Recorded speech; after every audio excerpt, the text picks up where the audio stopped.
This show is made by Trigger, and these are the people who did Fooly Cooley. These are the people who did Gurren Lagann. That style Oh, of yeah, that like crazy animation style. yes, this is that show, and it's also they also teamed up with A1 Pictures to work on this, so it's going to be very good. The next show we're gonna be watching, next show we're gonna be talking about is Darling in the FranXX or FranXX or whatever it's called. Oh, yeah. Eventually, you're So gonna get tired of talking. I know it's gonna happen. yeah, you got the next one. So this show is about. I don't understand the world completely yet in this show, but I do know it follows a group of students who live on this colony that is moving. That colony also has a army of giant mechs.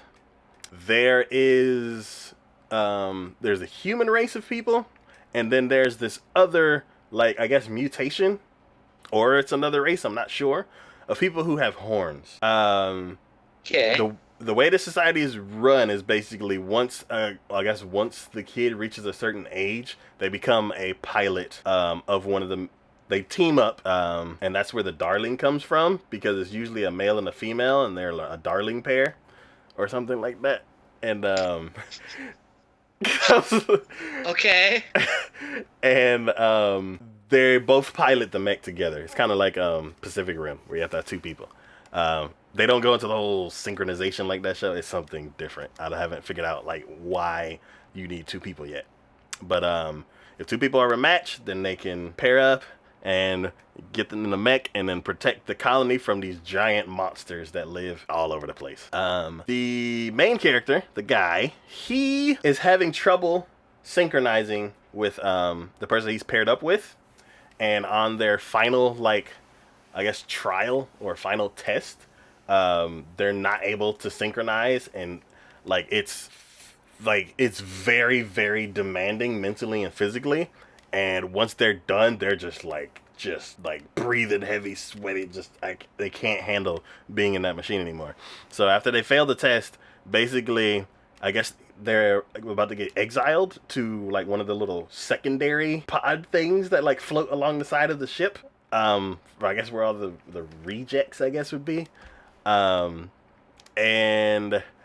right when right when his partner is about to be about to go into the little pod, a monster attack, and then this crazy battle happens, and this show is made by Trigger, and these are the people who did Fooly Cooley. These are the people who did Gurren Lagann. That style Oh, of yeah, that like crazy animation style.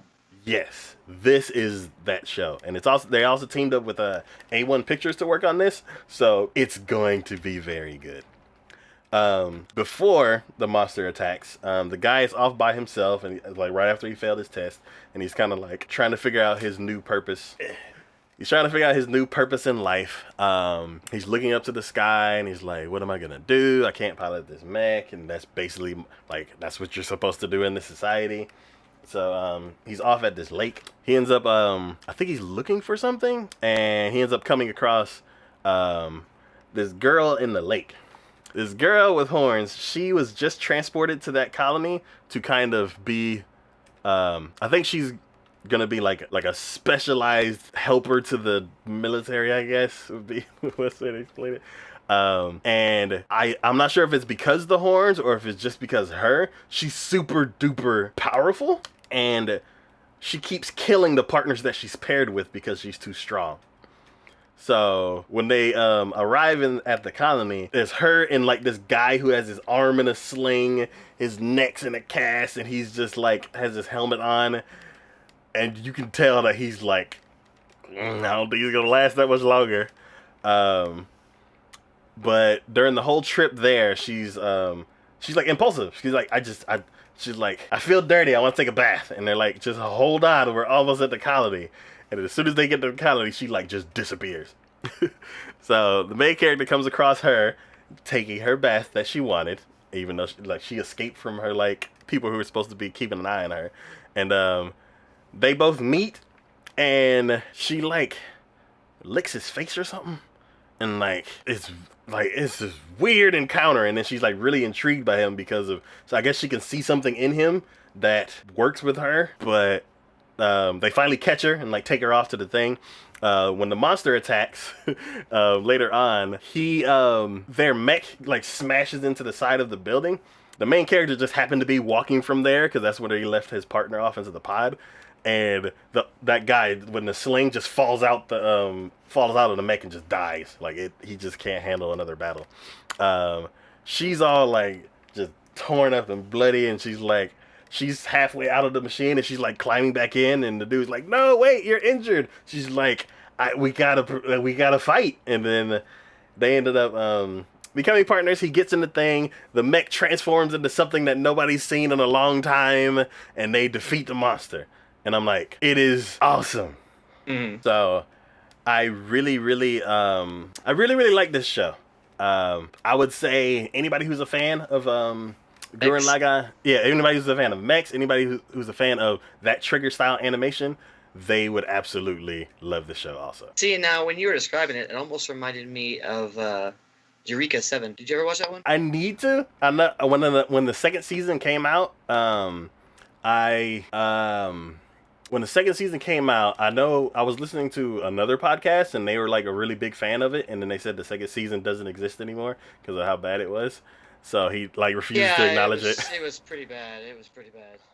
In no way a connection to like the first season. The first season was just on its own tremendously great. But that second season just yeah. It's like some things where you're like, you should never have continued it. You should have left it where it was. It was perfectly fine where it was. We were good where it was. Why did you touch it? No, leave it alone. Yeah. Kind of thing. So yeah. So because people like really love the first series and they say it like it left off with a good thing, that's one of the shows that it's like it's on my backlist. I want to watch it because it's a Bones show and I love Bones. Like it's. But yeah, just like what you were describing with the fact that like the mech had to operate with two people kind of thing, and when the two of them got together, it transformed into something no one else had ever seen. Immediately, that just popped in my head with Eureka 7. That's pretty much exactly what happened on theirs too. Oh, okay. So cool. But yeah, so overall, like I love this type of like Kill la Kill was a bit raunchy for me. Like as far as like a trigger show goes, like I'm into Fooly Cooly, I'm into Gurren Lagann, I'm into what was that other show? Gunbuster. Like those types of shows I really love from Trigger. This is right up my alley. I used to not be a big mech fan, but if the story's good enough, then I'm on board, and I'm definitely on board for this show. Well, was this one the one that was Amazon as well? No, this is on Crunchyroll. Was it? Okay. Yes. Actually, yeah, now I remember. Check this one out. Cool. And then the other girl just kind of fell to her knees, like kind of trembling. She's like, "What just happened?" I'm like, "I don't know. I can't help you." So he gains all this. All of a sudden, all of his stats are maxed out. He has so many skill points to use, and he has all of this like